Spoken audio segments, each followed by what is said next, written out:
Oui, merci. Bonjour, encore une fois de plus. Bonjour, là, c'est du sérieux. Tout simplement parce qu'aujourd'hui, nous allons parler d'un sujet très important et c'est dans le domaine religieux. En fait, on est tous chrétiens et puis on ne peut pas s'imaginer que nombreux sont les chrétiens qui sont beaucoup pauvres, qui vivent des moments de difficulté. C'est normal. C'est normal quand on le dit. Moi, je pense que tout chose, ça dépend de nous, de notre position. Je donne tout simplement un exemple. Quand on est avec son père, le père se confie en toi lorsqu'il te sent capable de pouvoir te faire confiance et aussi il te confie certaines charges et tout simplement parce qu'il a confiance, il sait que c'est celui-là même à qui il peut faire confiance et c'est celui-là même qui ne peut pas le décevoir et tout ça. Je pense que c'est pareil pour la vie chrétienne. La vie chrétienne, Dieu nous confie certaines choses quand il nous sent capable de pouvoir aller jusqu'au bout de ce qu'il nous confie. Et c'est en ce sens-là, beaucoup sont là, beaucoup se plaignent quand se trouvent dans des difficultés. Automatiquement, ils accusent de Dieu. Bon, chacun a sa conception de la vie, et même de la vie chrétienne en toutes choses. Mais moi, mon point de vue, c'est que tout dépend de notre vie personnelle avec le Seigneur. On le dit toujours, la Bible déclare que l'or et l'argent appartiennent à Dieu. L'or et l'argent lui appartiennent. En ce sens que, étant ses enfants, si nous menons une vie vraiment de communion parfaite avec lui, si nous sommes dignes de confiance, je pense que les choses, ça vient de soi-même.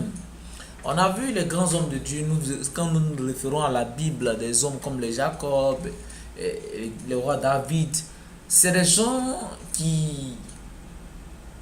à qui Dieu a fait confiance et Dieu leur a confié beaucoup de choses. Mais quand tu es dans des difficultés, quand tu sens que tu n'as rien, quand tu sais que c'est comme si tout le monde, en fait, tout le monde entier te tombait par-dessus, il faut t'engenouiller. Je pense que la clé de la résolution de nos problèmes, ça dépend de la prière. Est-ce que tu pries? Est-ce que ta vie de communion est parfaite avec l'Éternel des armées pour que ce dernier puisse te faire confiance, ce dernier puisse se confier à toi? Voici ces genres de questions que nous devons poser. Moi, je pense que ma conception de la politique de Dieu, je reviens pour ne pas être un peu trop répétitif, c'est que Dieu, c'est le meilleur politicien. Aujourd'hui, le monde, c'est-à-dire que le diable est en train de travailler, utilisant beaucoup de moyens pour pouvoir assujettir le peuple de Dieu.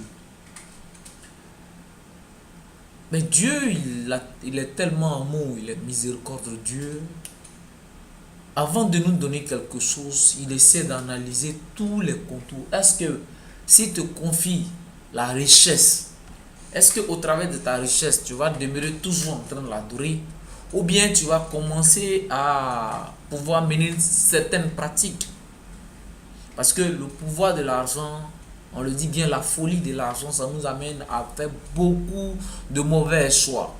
Voilà, sinon que les grands hommes de Dieu, les hommes vraiment que Dieu a fait confiance en eux et qui font l'œuvre de Dieu, ces gens-là n'ont jamais manqué de rien. Quand ils ont besoin, ils n'ont qu'à fléchir les genoux et demandent et reçoivent. Peut-être que même si ce n'est pas immédiatement avec le temps, c'est les choses qui arrivent. Donc, quand vraiment ça ne va pas, ne va pas chercher des excuses ou bien n'accuse pas, mais demande. La Bible dit de demander. Mais il faut demander aussi dans une certaine disposition. Il faut demander dans certaines conditions de communion avec Dieu. Je pense que si tu es parfait et que vraiment ta vie est conforme aux écrits de Dieu, je pense que tu n'as même pas besoin de faire trop d'efforts. Dieu te bénit. La parole de Dieu déclare dans Malachie 3 au verset 10, je crois. La parole de Dieu déclare que... Oh, excusez, j'ai oublié ça, mais parce que c'est des choses qui vont... Voilà, je me rappelle maintenant. La Bible dit, mettez-moi de sorte à l'épreuve, et vous verrez si je n'ouvre pas les éclus des cieux, et que je ne répands pas pour vous mes bénédictions. Donc, cela dit, mettez-moi à l'épreuve. Cela dit, fais d'abord ta part. C'est ça l'épreuve en quelque sorte. Si les gens ont du mal à interpréter ce verset, Fais d'abord ta part. La Bible dit, allez de partout, le monde entier, faire des disciples. Prêchez la parole de Dieu. Fais l'œuvre de Dieu. Et maintenant, si tu fais l'œuvre de Dieu convenablement et en retour, il n'y a pas de suite, alors tu fléchis genoux et tu prends Dieu par ses mots. C'est-à-dire, cherchez premièrement le royaume des cieux et tout sera donné par-dessus bord. Voici, je suis en train de chercher ton royaume.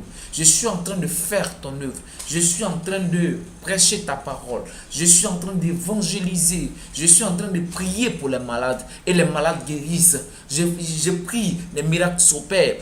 Et moi, ma vie maintenant. Je pense que Dieu va te répondre promptement et il va le faire. C'est ça. Alors, tout simplement pour nous dire que maintenant, il n'y a pas mieux de vivre selon la parole de Dieu. Il y a beaucoup de choses, fléaux maintenant qui minent dans notre société. La sexualité, l'argent, la criminalité. Toutes ces choses-là qui nous éloignent de Dieu. Toutes ces choses-là qui plongent notre âme dans la désolation, dans la tristesse. Il est temps pour que nous puissions voir clair dans cette histoire. Et que nous nous réveillons, nous prenons conscience de notre position spirituelle. Dieu a besoin de nous pour aller faire son œuvre. Dieu a besoin de nous pour faire beaucoup de choses. Alors en ce sens, il faut pouvoir quand même voir sa vie. Parce que la Bible déclare que la crainte de l'Éternel, c'est le début de la sagesse. Nous rentrons dans la sagesse lorsque nous commençons. Et la crainte de Dieu, c'est pas dire crainte de Dieu n'est pas là à l'église, mais la crainte de Dieu, c'est la crainte de faire le péché. Insulter. Parce qu'il y a des gens qui pensent qu'insulter ou bien se mettre en colère ou bien injurier, il n'y a pas de péché et tout. Mais tous les péchés sont au même niveau. Tous les péchés sont au même niveau. Tu as tué, tu as menti. Vous avez tous deux péchés, alors vous avez besoin de repentance.